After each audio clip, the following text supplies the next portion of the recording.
Minasyaitonirrajim. Bismillahirrahmanirrahim. Assalamualaikum warahmatullahi wabarakatuh. Waalaikumsalam warahmatullahi wabarakatuh.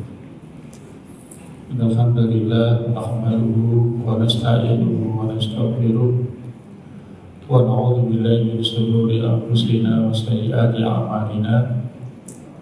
May yahdihillahu fala mudilla lahu wa may yudlil fala hadiya lahu. Wa asyhadu an la ilaha illallah wahdahu la syarika lahu wa asyhadu anna Muhammadan abduhu wa rasuluh. Allahumma shalli ala Muhammad wa ala ali Muhammad kama shallaita ala Ibrahim wa ala ali Ibrahim innaka Hamidum Majid. Wa barik ala Muhammad wa ala ali Muhammad kama barakta ala Ibrahim wa ala ali Ibrahim innaka Hamidum Majid. Allahumma shrah sudurana wa sudur ahlina bi qalbil iman bika wa jamil tawakkul alaika. Allahumma inna nas'aluka imanan la yartaddu wa na'iman la yanfaddu wa murafaqata nabiyyika Muhammadin sallallahu alaihi wasallam a'taburabil jannati jannatul khuld. Bapak Ibu jamaah sholat subuh yang dimuliakan Allah Subhanahu wa taala, bersyukur kepada Allah Subhanahu wa taala atas limpahan nikmat dan rahmatnya. Pagi yang berbahagia ini pagi yang mendapatkan atau keberkahan dari doa Nabi Sallallahu Alaihi Wasallam. Doa yang kita harapkan semua, mudah-mudahan amal ibadah kita diberkahi oleh Allah Subhanahu wa taala, jadi pengantar kesalehan kita kelak untuk anak cucu kita semua, insyaallah. Baik Bapak Ibu sekalian yang dimuliakan Allah Subhanahu wa taala, melanjutkan pelajaran kita tentang prinsip dasar Islam.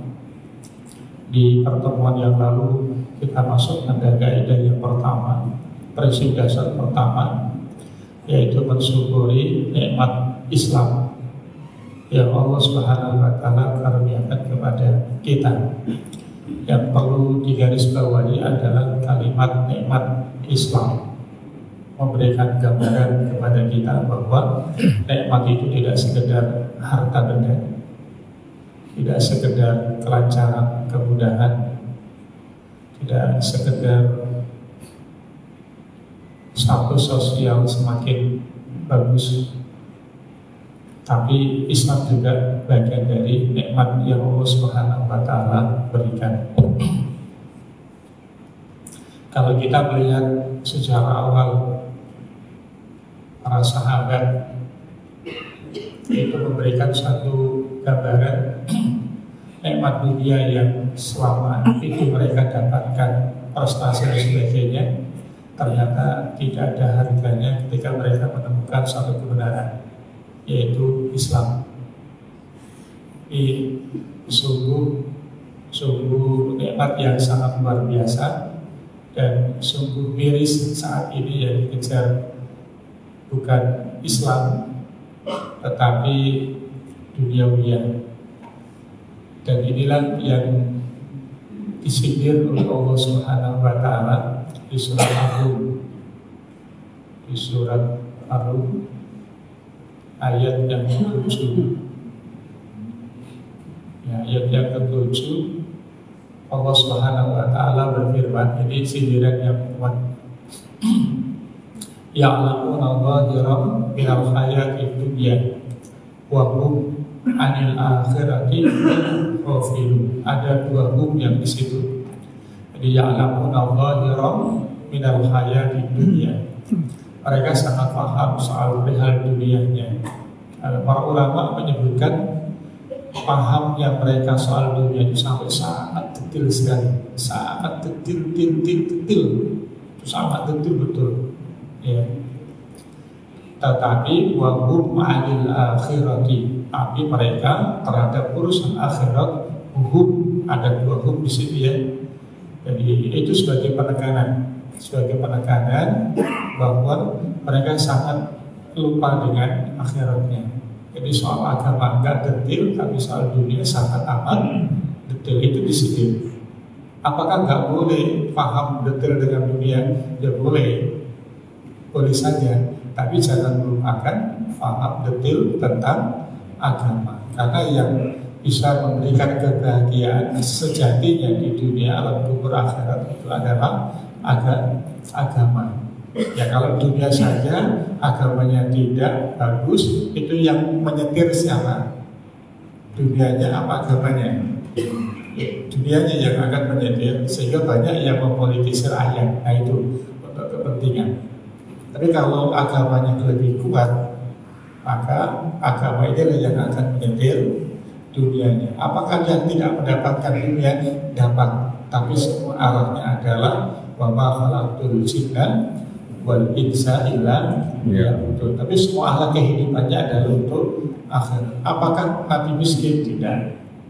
Apakah para sahabat miskin? Tidak. Ada yang dimampukan juga oleh Allah Subhanahu wa Ta'ala. Ada yang paham juga soal dunianya, tetapi akhiratnya tidak kalah.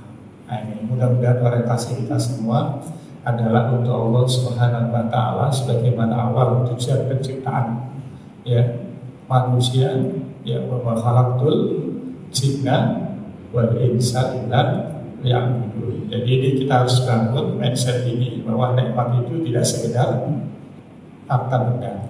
Sehingga orang itu lebih banyak bersyukur, mengucapkan alhamdulillah ketika dia punya prestasi dunia atau ketika bisa sholat subuh.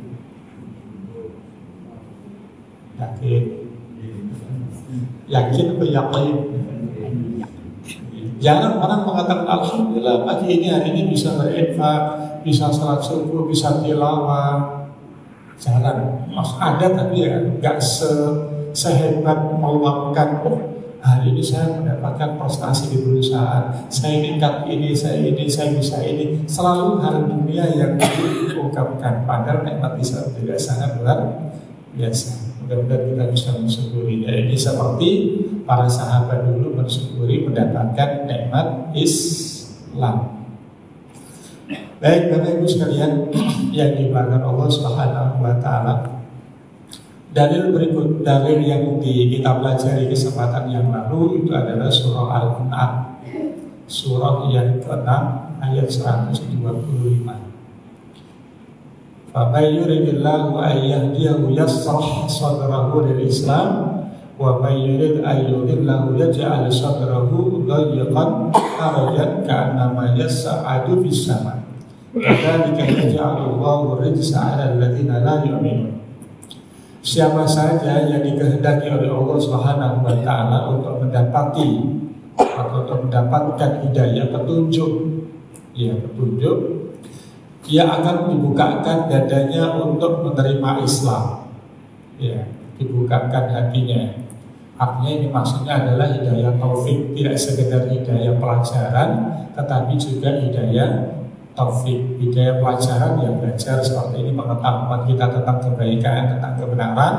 Sedangkan hidayah taufik itu adalah pekerjaan, respon dari ilmu yang kita dapatkan. Bapak sekalian, selama ini kita lebih banyak mendapatkan hidayah irsyad pelajaran atau hidayah taufik. Dalam beragama itu kan kita banyak belajar tentang syariah, tentang hukum-hukum. Nah, selama ini kita beragama lebih banyak mendapatkan hidayah pelajaran atau hidayah taufik. Ya, sekarang beginilah, lebih banyak belajarnya atau lebih banyak prakteknya. Kalau mendapatkan sholat tahajud begini-begini faedahnya, kira-kira tahajudnya lebih banyak ilmunya yang dipelajari atau lebih seimbang dengan tahajudnya? Lebih banyak gelarnya atau lebih banyak prakteknya? Nah, ini kita sering bersama saya. Ada infak sedekah itu lebih banyak mengumpulkan uangnya atau lebih banyak infaknya? Dua-duanya itu maksudnya gimana? Campur jadi satu, begitu dapat belum, begitu dapat belum gitu ya. Kira-kira begitulah. Ketika dapat order Ya, yang gede itu kira-kira senang dengan ordernya 14,5%.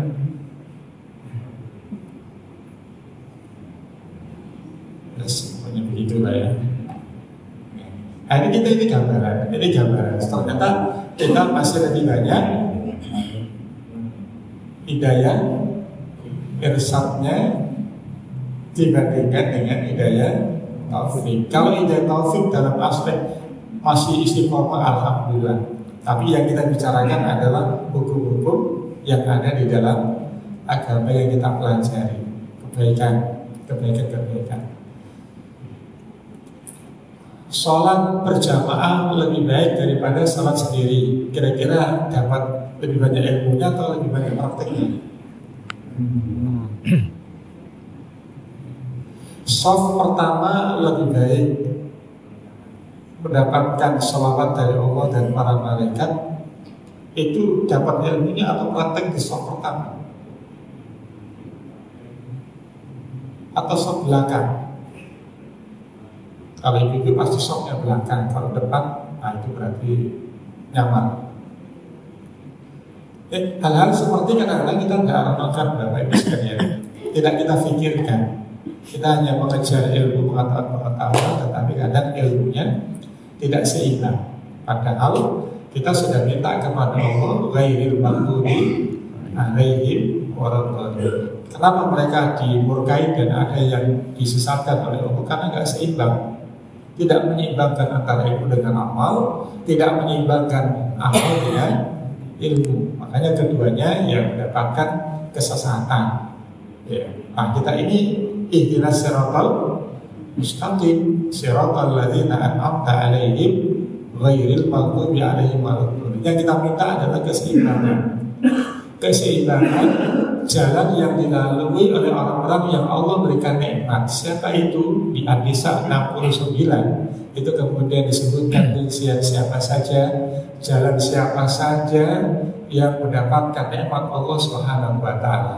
Tapi intinya di ayat yang pertama, wa may yuti'illaha war rasulah. Orang-orang yang taat kepada Allah dan taat kepada Rasul sallallahu alaihi wasallam, faulaika ma'al ladzina an'ama Allahu 'alaihim minan nabiyyin wasiddiqin wasyuhada wassalihin. Empat tahapan. Pertama adalah nabiyyin, kemudian siddiq, orang yang jujur, dan syuhada, orang yang mati syahid, dan yang ketiga adalah orang saleh. Inilah jalan yang mereka tempuh adalah jalan yang diberikan nikmat oleh Allah Subhanahu wa taala. Ya, ulaika ma'al ladzina an'ama Allahu 'alaihim minan nabiyyin wasiddiqin wasyuhada wassalihin wa hasuna ulaika rafiqa. Mereka adalah teman-teman yang baik. Dengan adanya ilmu tahajud itu kita senang atau enggak senang? Apa buktinya senang? Adanya sholat tarawih, sholat berjamaah, senang atau enggak senang? Adanya perintah infak sedekah, senang atau enggak senang? Kalau kaum muslim kayak jamaah Ansar semua, makmur kita ini. Luar biasa ini ya, semuanya senang. Karena memang begitu, kesenangan itu apa? Dengan adanya syariat itu senang atau enggak senang? Ya. Maka ayat yang menandakan senang enggak senang yang kemudian turun ayat itu adalah kisah tentang Zainab bin Jahas dan Abdullah bin Jahas, dua saudara, satu perempuan, satu laki-laki. Yaitu ketika Nabi datang keduanya, ini masih sepupuan. Nabi datang kepada Zainab untuk meminangnya. Kemudian diterimalah, karena yang meminang adalah Nabi. Gak tahunya setelah terima, ini bukan untuk saya, tapi untuk Zaid bin Harisah, seorang budak awalnya yang dibeli oleh Nabi, dipakar lukas lalu diperdekakan. Gak mau Zainab, saya ini kan anak bibi, gak level dong sama mantan budak. Saudaranya Abdullah bin Jahsh juga nggak setuju. Nggak lama setelah itu turunlah ayat Isra Al-Ahzab, ayatnya 36 kalau tidak salah. Wa ma kana lil mu'minin wala. Jadi ada penolakan ya, ada penolakan dari keputusan. Terus ayat wa ma kana lil mu'minin wala mu'minatin idza qadallahu wa rasuluhu amran ayyakuna lahumul khiyaratu min amrihim. Tidak sepantasnya, tidak seyogyanya seorang mukmin laki-laki, seorang mukminah wanita, apabila Allah dan Rasulnya telah menetapkan satu keputusan untuk memilih pendapat yang lain. Nah, orang mukmin ini yang dimaksud adalah Abdullah bin Jahsh. Mukminah perempuan di sini yang dimaksud adalah Zainab bintu Jahsh. Kenapa ditujukan kepada mereka berdua? Ini sebab nuzulnya, karena mereka menolak keputusan Nabi, yaitu meminang Zainab untuk Harisah, Zaid bin Harisah. Ya, padahal khusnudnya Zainab, ini untuk Nabi. Siapa sih yang nggak mau dinikahi oleh Nabi? Nah, setelah ayat itu turun, kemudian keduanya sudah kami ridho kalau memang itu keputusan Allah dan Rasulnya. Senang dulu kan? Ya, belum datang ayatnya, hanya Nabi, tapi ini menjadi penyebab turunnya ayat. Nah, itu sebabnya khusus untuk mereka, tapi hukumnya adalah untuk kita semua. Karena kaidah dalam Al-Quran itu, dalam Al-Quran disebutkan bahwa ketika ada satu ayat turun disebabkan karena seorang, itu bukan khusus untuk mereka hukumnya, tapi untuk kita semua. Jadi selayaknya ketika turun hukum, ya, keputusan Allah Subhanahu wa taala dan Rasulnya sallallahu alaihi wasallam, maka tidak ada kegundahan, tidak ada pilihan yang lain. Baik, Bapak Ibu sekalian, itu ayat pertemuan yang lalu. Kita masuk kepada surat Az-Zumar. Surah Az-Zumar. Surah Az-Zumar surat 39 ayat yang ke-22. Nanti kami bacakan tafsir Ibnu Katsir rahimahullah ta'ala. Allah Subhanahu wa ta'ala berfirman, afaman syarahallahu sadrahu lil islami fahuwa ala nurin min rabbih fawailul lil qasiyati qulubuhum min dzikrillah ulaika fi dhalalin mubin. Afaman, ada a di situ. A di situ adalah lam, ya. Apakah faman man, apakah orang-orang yang Allah Subhanahu wa taala bukakan syarahallahu, apakah orang yang Allah bukakan? Nah, ini kalimatnya syarahallahu. Jadi yang menjadi pelaku untuk membukakan hati, pelaku yang memberikan hidayah, itu adalah Allah Subhanahu wa ta'ala. Ini penting.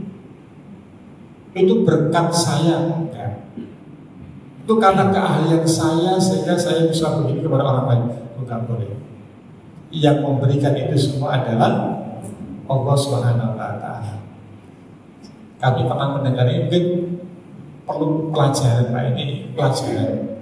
Kami pernah mendengar seorang imam, dan ini sepertinya jatuh pada hal yang tidak seharusnya dilakukan. Seorang imam mengatakan begini, ya, waktu habis sholat itu, saya bisa membuat jamaah menangis dengan bacaan saya. Tepat atau enggak tepat? Yang membuat seorang bisa menangis karena sentuhan bacaan ayat siapa? Allah Subhanahu wa ta'ala, bukan dia hanya perantara. Jadi tidak perlu dibanggakan hal seperti itu, karena itu bagian daripada ibadah. Bukan dia yang membuat nangis, toh dia yang bisa seperti itu juga yang memberikan Allah Subhanahu wa Ta'ala. Mendengar ayat sampai tersentuh itu juga pemberian dari Allah Subhanahu wa Ta'ala. Bukan karena kita pintar, hebat, tidak. Itu berikan Allah. Tapi pertanyaannya, kenapa Allah kasihkan gitu ya? Kenapa Allah kasih? Kenapa Allah mudahkan dia bisa tersentuh dengan ayat yang didengar? Itu karena kedekatan dia kepada Allah Subhanahu wa Ta'ala, karena keimanan dia kepada Allah yang kuat luar biasa, sehingga Allah berikan kemudahan itu.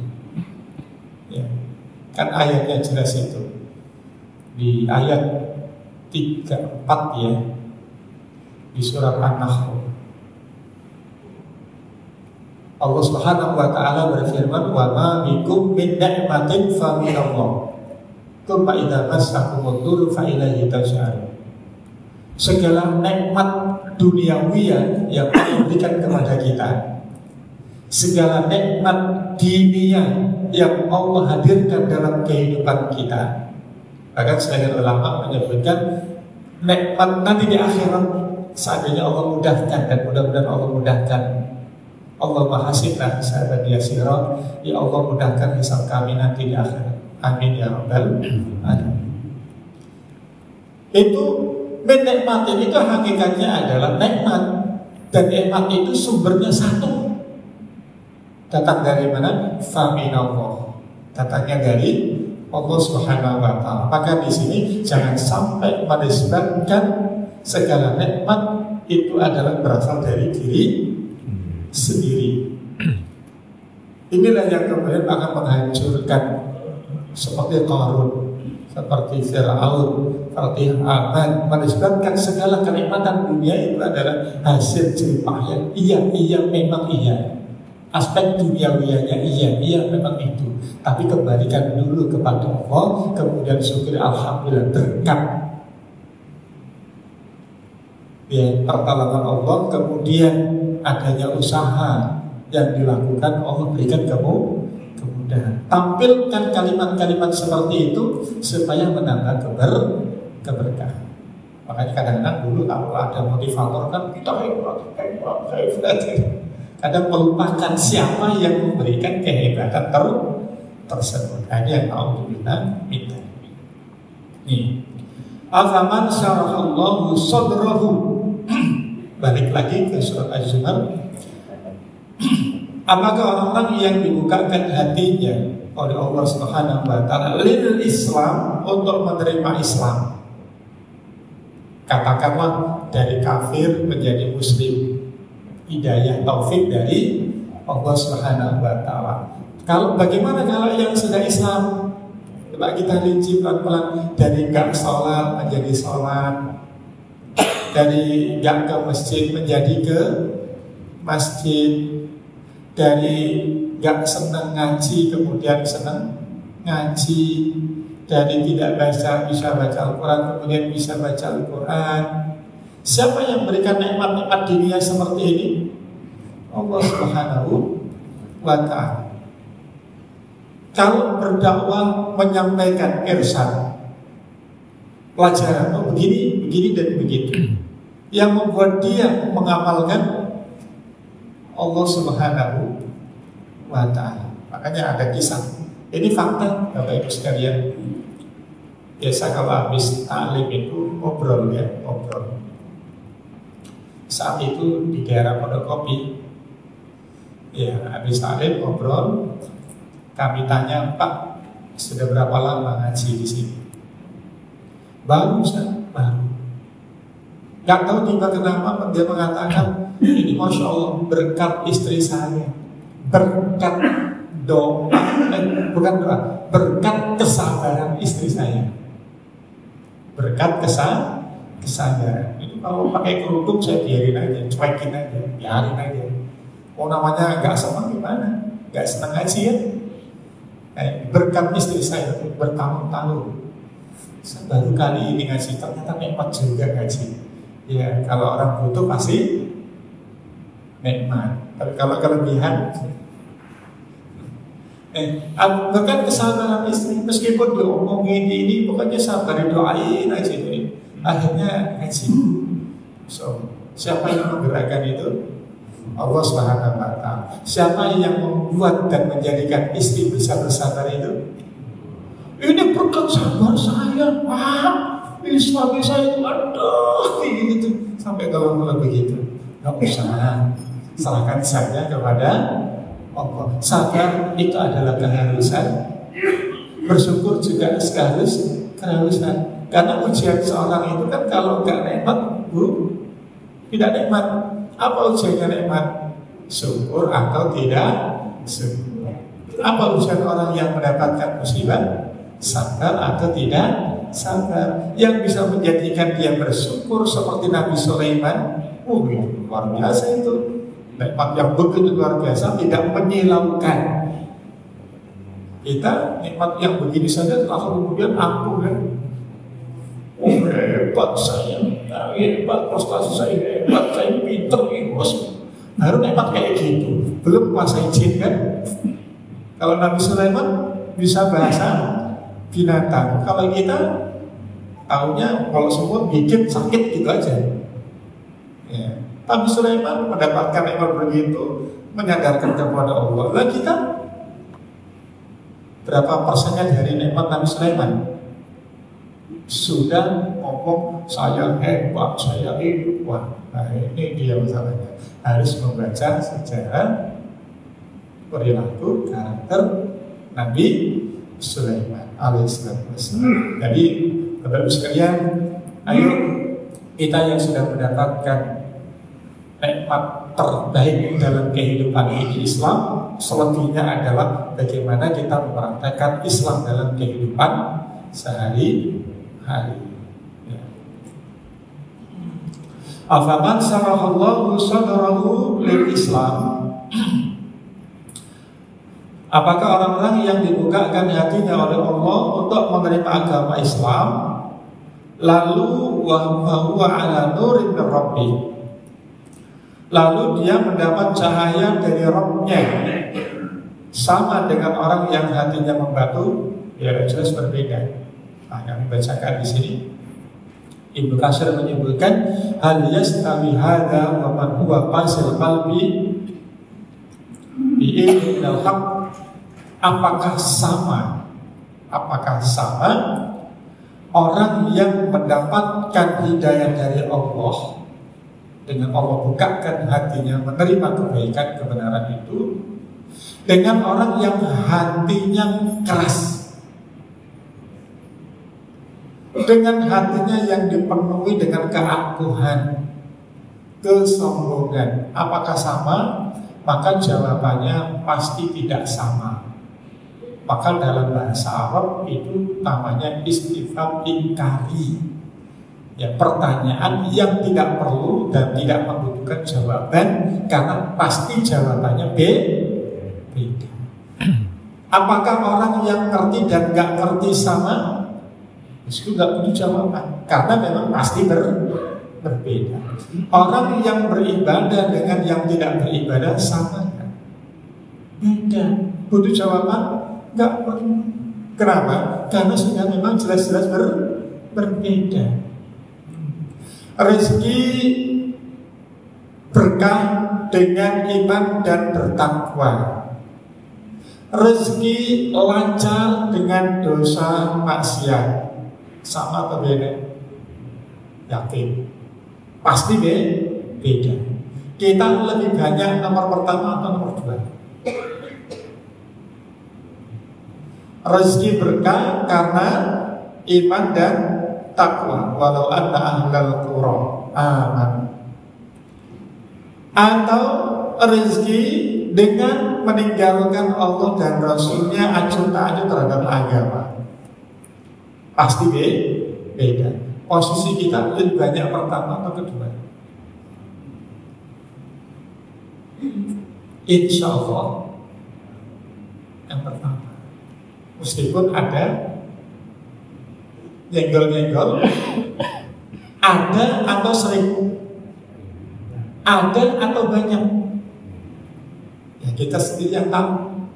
Ya, selama ini rezeki lancar itu karena berkat ketaatan atau kelalaian. Insya Allah Ya kalau hari ini sih ketaatan, hari ini insya Allah. Ya. Jadi hal yastawi hadza wa man huwa qasil qalbi bi'aidil milk. Apakah sama orang yang menerima dan yang tidak menerima untuk kembali kepada kebenaran? Ya tidak sama, pasti berbeda. Pasti berbeda. Fawailul lil qasiyati qulubuhum min dzikrillah.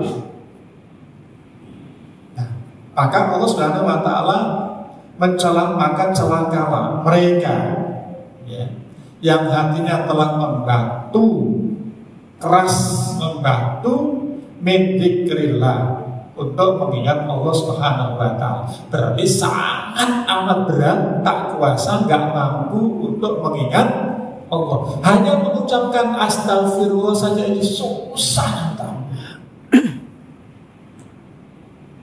Padahal mengucapkan istighfar berapa detik? Astagfirullah. La ilaha illa anta subhanaka inni kuntu hafal. Tapi lebih banyak hafalannya apa lebih banyak prakteknya? Tahu kalau itu adalah amalan Nabi Yunus. Berkat doa itulah Allah kemudian menyelamatkan beliau alaihissalatu wassalam. Kita paham itu dengan baik. Tapi pertanyaannya, sedangkan kita amalkan dalam kehidupan? Itu lebih banyak ilmunya dan lebih banyak prakteknya. Ini hidayah. Kita Islam ya alhamdulillah, tapi praktek syariahnya nggak semua sama. Mungkin hari ini kita mendapatkan hidayah, bisa mengucapkan itu, tapi besok belum tentu juga membaca. Lusa ada yang ingatnya sehari sekali, 2 hari sekali, sepekan sekali, sebulan sekali, dan seterusnya. Padahal itu yang mengingat penyelamatan. Ya, seperti surat Al-Anfal, Allah Subhanahu wa taala berfirman yang menyebutkan tentang 2 keamanan yang dijamin akan memberikan keamanan, yaitu wa maka Allahu liyu'adzibahum wa anta fihim. Allah tidak akan mengadab umat ini selagi engkau Muhammad sallallahu alaihi wasallam berada di tengah-tengah mereka, tengah kaumnya. Wa ma kana Allahu mu'adzibahum wa hum yastaghfirun. Dan Allah tidak mengadab umat ini selagi umat ini mau beristighfar kepada Allah Subhanahu wa taala. Abu Musa al-Asy'ari radhiyallahu anhu beliau mengatakan bahwa pada umat ini Allah memberikan aman 2 keamanan. 2 keamanan. Satu, ayat yang pertama, wa ma kana Allahu liyu'adziba wa anta fihim. Hidupnya Nabi sallallahu alaihi wasallam menjadi asbab keberkahan. Allah tidak akan mengadab umat tersebut, tidak menghancurkannya. Tetapi Nabi sallallahu alaihi wasallam telah meninggalkan kita, telah wafat. Maka Allah tinggalkan satu lagi, ya, yaitu istighfar. Kita lazimi istighfar, Allah akan berikan tidak hanya keselamatan sebenarnya. Bapak Ibu sekalian, istighfar itu tidak hanya memberikan keselamatan, tidak hanya memberikan keberkahan, tetapi sekaligus memberikan kemampuan, memberikan kekuatan untuk terus bisa istighfar kepada Allah Subhanahu wa taala. Itu ada di surah ke-11 ayat 52. Surah Hud surat 11 ayat 52. Jadi tidak sekedar keberkahan, tetapi juga Allah berikan kemampuan ya, untuk terus bisa istiqomah. Allah Subhanahu wa taala berfirman, wa ya qaumi istaghfiru rabbakum tsumma tubu ilaihi yursilis samaa'a 'alaikum bidrara wa yazid laini. Keutamaan yang kedua, wa yazidkum quwwatan ila quwwatikum. Tapi syarat ketentuannya wala tatawallaw mujrimin. Nabi Hud alaihissalatu wassalam mengajak kepada kaumnya, wa ya qaumi, wahai kaumku, ada saya, wahai kaumku, istaghfiru rabbakum tsumma tubu ilaihi, perbanyak istighfar dan bertaubatlah kepada Allah. Nah, di sini kemudian ulama tafsir menyebutkan bahwa makna istighfar di sini itu bisa istighfar lisan atau istighfar perbuatan. Ya, ada berapa istighfar? Ada istighfar lisan, ada istighfar perbuatan. Apa yang dimaksud dengan istighfar lisan? Ya ucapan Astagfirullah, astagfirullah, la ilaha illa anta, subhanaka inni kuntu minadz dzalimin, rabbana zalamna anfusana wa illam sebagainya, kalimat-kalimat istighfar pertobatan itu. Ya, lewat lisan. Yang kedua, istighfar fi'liyah, perbuatan. Apa yang dimaksud dengan istighfar perbuatan? Apa yang diistighfari itu kan berarti yang salah kan ya? Kenapa dia istighfar? Karena berbuat salah, maka dari salah menjadi benar. Nah inilah yang namanya apa? Istighfar. Astagfirullah, hari ini kalau saya telat maka besok lagi jangan telat. Itu berarti istighfar fi'liyah. Yang diistighfar itu apa? Kesalahan apa yang dilakukan kemudian istighfar. Maka ini kan sesuai dengan kaidah hadis Ibnu Majah. Nabi SAW bersabda, ittaqillaha haitsu ma kunta, bertakwalah kepada Allah kapan dan di mana saja. Nah, kalimat berikutnya ini Bapak sekalian, wa atbi'is sayyi'atal hasanata tamhuha, iringi keburukan dengan kebaikan. Bukan dibalik, iringi kebaikan dengan keburukan. Mungkin enggak? Mungkin nggak orang mengiringi kebaikan dengan keburukan? Mungkin. Mungkin nggak orang mengiringi keburukan dengan kebaikan? Ya, pasti. Ya. Ayat hadis ini menyebutkan Nabi memerintahkan iringilah keburukan dengan kebaikan. Habis salah istighfar, kan mengiringi keburukan dengan kebaikan. Mungkin nggak orang mengiringi kebaikan dengan keburukan? Mungkin. Habis sholat pulang sandal jadi baru. Itu ngiringi kebaikan dengan keburukan. Itu permisalan saja, contoh. Ya, itu mudah.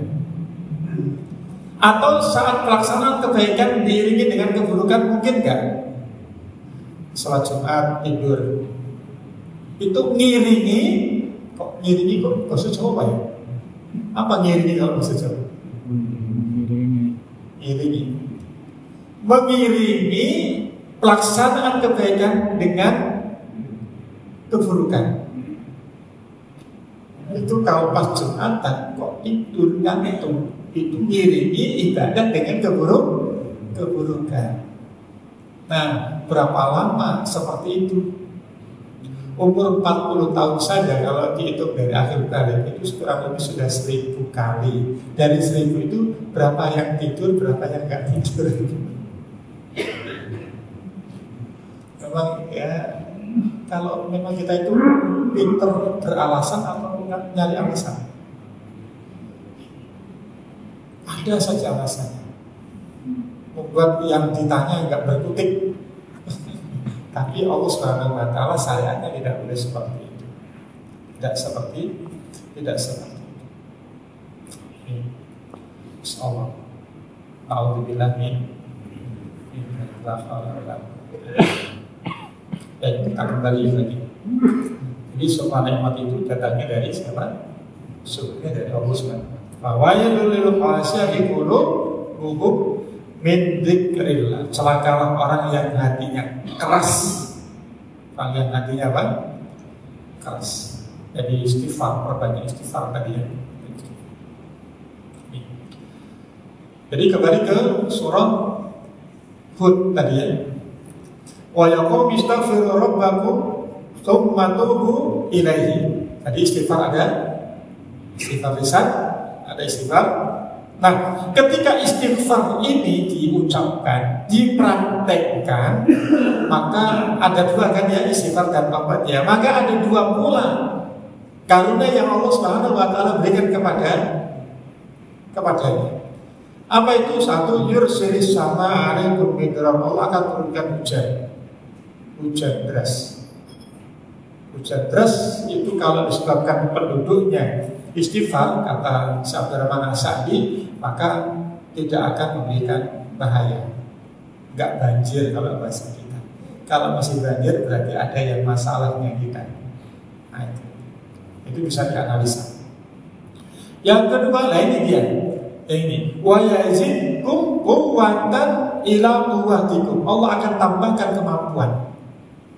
Dengan istighfar Allah akan tambahkan kemampuan. Tadi saya ngobrol dengan jamaah, Pak usia berapa? 82. Sebelum, tapi fisiknya kayak masih 15. Beliau masih ada di sini. Saya ingin ngobrol banyak dari hati ke hati, apa yang amalan apa yang beliau lakukan sampai Allah jaga beliau seperti itu. Itu penting Pak untuk evaluasi. Nah, kemarin di rumah sakit, ya, pas rumah sakit, anak saya di Oknam, alhamdulillah udah pulang kemarin. Itu sebenarnya umur 80 Pak, 80, HSU ya, ACU. Ya, karena nggak sadar, saya nggak sadar, nggak sadar. Alhamdulillah Allah berikan kemuliaan, ya, kesehatan dan pulang. Itu sebelum maghrib itu ngobrol sama orang tuanya, banyaklah ngobrol. Jadi saya mau nangis. Ternyata orang tua. Saya kalau bicara gini memang nggak kuat. Saya ingat orang tua. Ngobrol menjelang maghrib, anaknya pamit, Pak mau sholat dulu, saya kayaknya nanti ketinggalan. Dia ke masjid lagi, sebelahnya ke kanan kan, sebelahnya masjid. Kan di sampingnya ngaji lagi, masjid sebelahnya. Datanglah ke itu, begitu balik lagi udah nggak ada. Saya mikir ya begitu cepat sekali kehidupan.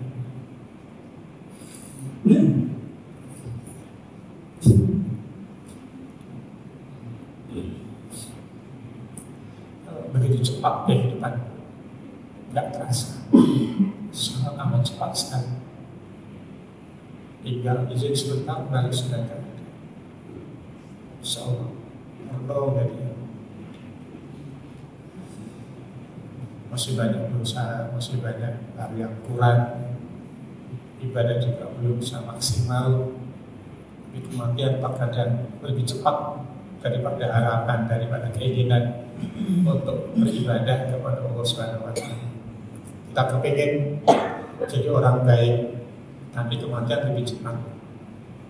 Maka tidak ada lagi untuk menunda-nunda berbanyak istighfar kepada Allah Subhanahu wa taala, ibadah kepada Allah. Mudah-mudahan Allah memberikan kita semua selesai.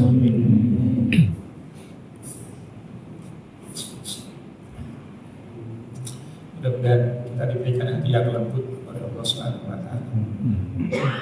Mudah-mudahan Allah hilangkan hati yang keras, hati yang kasar. Amin. Amin. Jadi Bapak Ibu sekalian, wa yazidkum quwwatan ila quwwatikum. Allah tambahkan kemampuan, Allah tambahkan kekuatan, Allah mudahkan dengan kekuatan kemampuan itu. Ya kalau orang kuat, ya akan mudah untuk melaksanakan sesuatunya. Ya seperti Bapak sama kita 82, tapi fisiknya masih ada yang hampir 82 kalau nggak salah itu masih bisa apa namanya itu badminton itu 5 shift apa 6 shift masih kuat menang lagi. Kalau salaman saya itu kayak dipekes gitu, dipekes kan. Kalau salaman itu kayak kuat banget. Ada umurnya udah segitu, jalannya tegap. Masya Allah. Saya tanya Pak, apa rahasianya? Apa rahasianya? Si Allah jaga. biasa aja, pikiran adem, pokoknya segala sampai neko-neko, kayak gitu sih kan.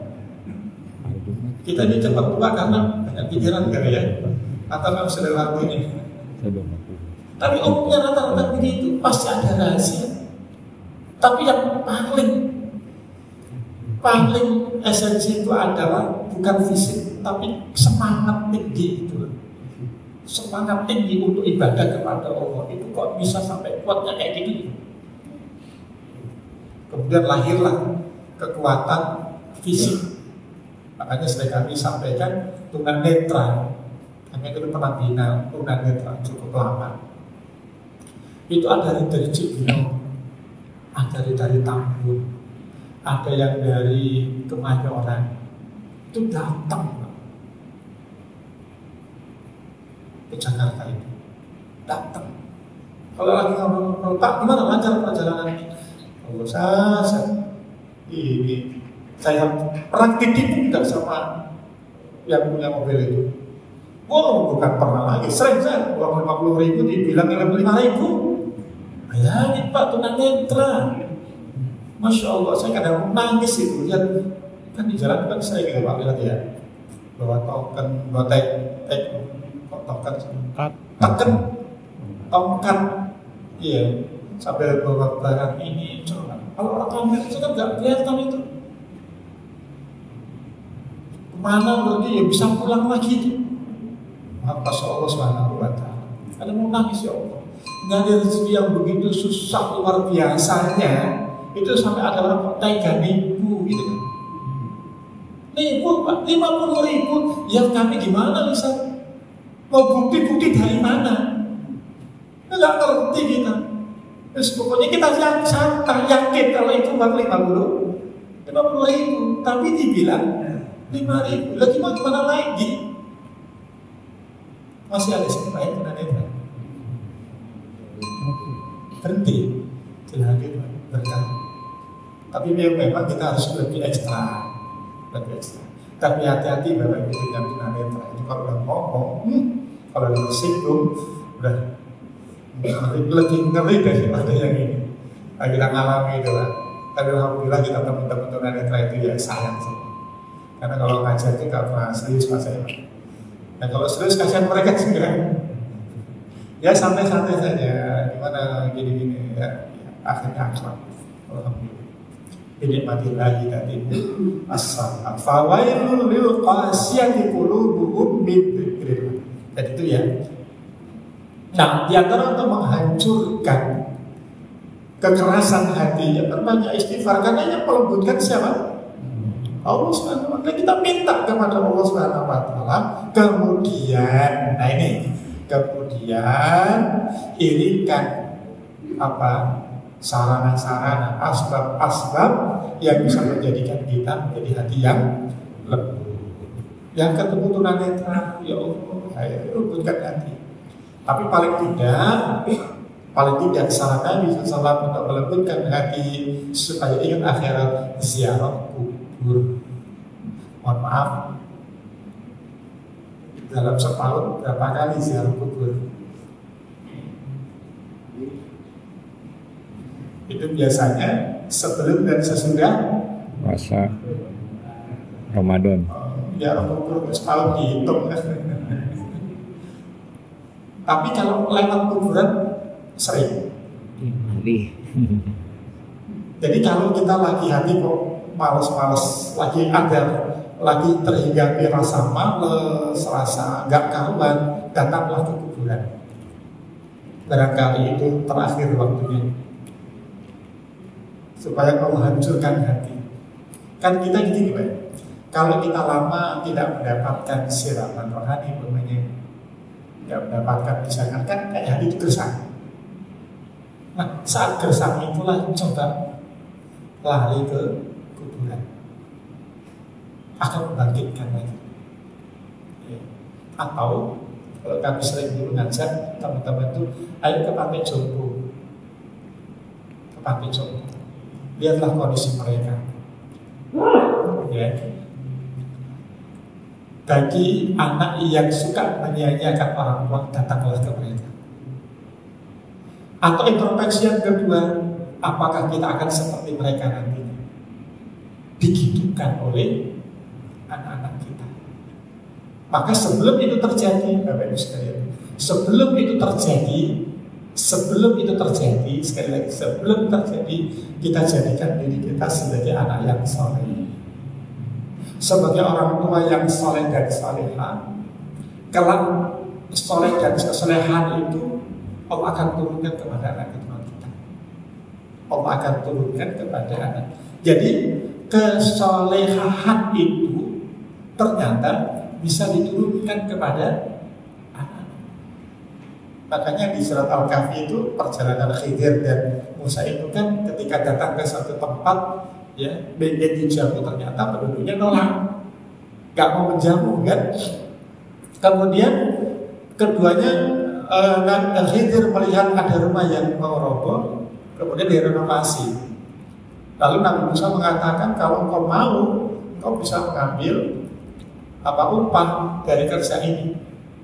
Lalu saya mengatakan, ini adalah pertemuan terakhir. Ya, ini adalah pertemuan terakhir. Setelah tahap 1, 2 itu kan yang ketiga, ada 3 peristiwa. Nah, jawaban Allah SWT, jawaban Khidir ini, jawaban Khidir adalah kenapa kita membangun itu? Karena rumah ini adalah milik 2 orang, 2 anak yatim yang ayahnya saleh, wa kana abuhuma saleh. Kenapa kita dihadirkan di sini? Kenapa kita bangun ini? Ini adalah mau Allah Subhanahu wa taala agar supaya anak ini nanti bisa mengambil peninggalan dari ayahnya. Kenapa? Karena ayah dari kedua anak ini adalah orang soleh. Orang soleh. Nah, para ulama kemudian menyebutkan bapak yang dimaksud dalam ayat ini sebenarnya bapak yang mana? Bapaknya dia atau bapaknya bapak berarti mbah untuk anak ini atau buyut? Nah, itu ulama ada mengatakan bahwa yang dimaksud ayah di sini itu adalah ayah nomor 7. Ayah, kakek, habis kakek apa? Buyut, habis buyut, cangga, habis cangga, ranting. Pokoknya gitulah. Itu sama juga kalau digambarkan begini.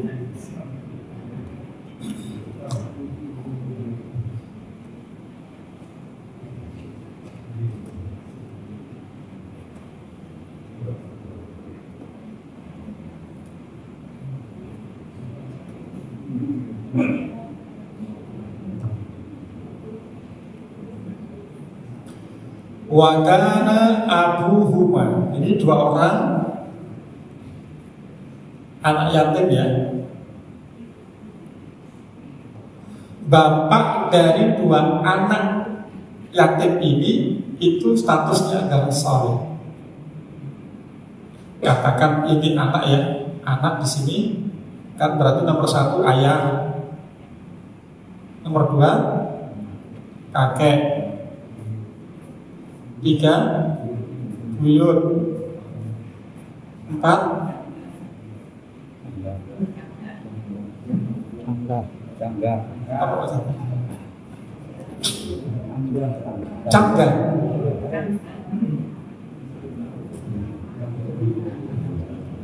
5 Pareng. Hah? Pareng. Pareng. Pareng. Walen. Pareng. Walen.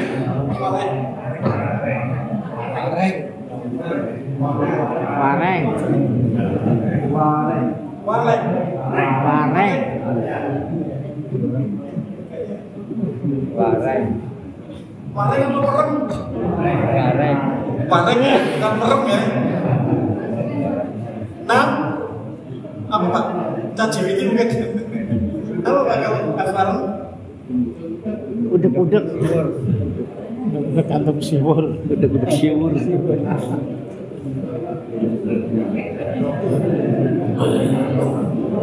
Ya ada wareng sih ya.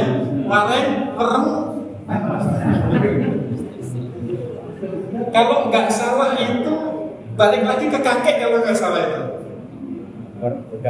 Wah, pokoknya gitu lah ya. Sampai sini Nabi Adam. Selesai. Satu generasi berapa usianya?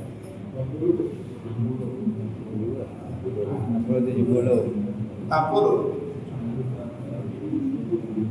Jadi zaman itu Pak, zaman itu katakanlah 100 aja gambarannya ya, 100. Berarti ada 700 tahun Bapak Ibu sekalian. Dari sini soleh di sini, Abu di sini, Abu yang soleh ini di sini posisinya. Dia itu disebutkan orang bertakwa, ibadahnya sangat luar biasa. Oh, luar biasa, pokoknya luar biasa disebutkan. Nanti kapan kita waktunya nanti kami sebutkan, kami share makalahnya. Dari sini orang soleh turunnya 1, 2 sampai kepada cucu di sini. Berarti ayahnya juga soleh, turunnya di sini. Di sini lah. Kemudian Allah kasih keberkahan sampai di zaman Nabi Musa, Khidir. Ya, Allah tetap menjaganya dengan cara Allah hadirkan Musa dan Khidir membangun, merenovasi rumahnya. Apa tujuannya? Supaya dua anak yatim ini bisa mengambil harta peninggalan dari orang tuanya itu. Berarti ini kan turun-temurun kan ya? Hartanya turun-temurun. Gak ada gak ada warisan. Zaman itu beda dengan zaman sekarang. Zaman Nabi ini jauh sebelum Nabi Muhammad Sallallahu Alaihi Wasallam. Nah, atas dasar inilah Bapak Ibu sekalian, atas dasar inilah bahwa kesolehan itu bisa diturunkan. Nanti banyak ayat, tadi sini aku 2-3 banyak ayat-ayat yang nanti akan menjelaskan hal itu. Nah, pengorbanan perjuangan kita hari ini untuk menjadi orang soleh, mudah-mudahan diberkahi Allah SWT, sehingga turunlah kesolehan itu kepada anak-anak. Soalnya nanti saya serta ada makalah kita buat kecil-kecilan, nanti mudah-mudahan ada inspirasi, nanti bisa di-share ke sama yang lain. Nanti kalau ada waktu, insyaallah kita nanti bisa pelajari bersama supaya lebih semangat. Nah, ini termasuk asbab. Oh, ternyata kesolehan itu bisa diturunkan. Saya ingin soleh. Ya Allah mudahkan supaya harapannya anak keturunan kita juga soleh dan soleh. Baik, demikian apa yang bisa kita pelajari hari ini. Mudah-mudahan bermanfaat buat kita semua. Mohon maaf kalau ada kurang dan salah. Kalau ada yang disampaikan, baik 1, 2, 3 tip. Dalam satu keluarga biasanya anak itu ada yang soleh, ada yang tidak soleh. Itu penyebabnya hidayah atau Gimana? dari di antara anak-anak itu biasanya ada yang soleh, ada yang soleh. Ada yang soleh, ada yang nggak soleh. Iya, ada yang soleh. Nah itu Penyebabnya apa? Karena pola asuh orang tua atau karena hidayah Allah SWT gitu? Ini berarti ada yang soleh, ada yang tidak soleh. Ya, tentu kembali kepada hadis Nabi SAW. Kayak hadis Nabi SAW, kullu mauludin yuladu 'alal fitrah. Setiap anak itu lahir dalam keadaan fitrah. Maka kedua orang tuanya lah, ini tanggung jawab orang tuanya. Ya, kalau dari sisi ininya, kaidahnya, kenapa anak itu bisa menjadi nggak soleh? Ya, karena inputnya kan, input ke dalamnya ini. Ya, maka ulama-ulama pendidikan tarbiyah itu menyebutkan bahwa lingkaran kita yang kadang mengalir dari rumah dulu. Ya, kemudian sekolah, lingkungan, pergaulan dan sebagainya. Itu yang mempengaruhinya. Ya, itu yang mempengaruhinya. Selebih dari itu adalah taufik hidayah dari Allah Subhanahu wa Ta'ala. Tapi dilihat dulu asbab-asbabnya. Kenapa anak ini bisa nakal? Namanya fitrah. Ya kan? Apalagi sekarang ngomongnya gak karuan anak-anak. Kenapa? Ya karena melihatnya dan itu dibiasakan inputnya itu yang jadi masalah. Ya, coba kalau lingkungan kita kayak gini semua, Di zaman Nabi ada nggak orang yang tidak baik? Ada, tapi hukumnya baik. Kecuali yang munafik ya, tapi hukumnya baik. Kenapa lingkungannya bagus? Gitu ya. Ya mudah-mudahan kita bisa buat lingkungan yang baik untuk keluarga kita semua. Insyaallah. Baik, mohon maaf kalau ada kurang dan salah, kami istighfar kepada Allah. Kita tutup dengan doa. Kalau majelis subhanallah wa bihamdihi, Assalamualaikum warahmatullahi wabarakatuh.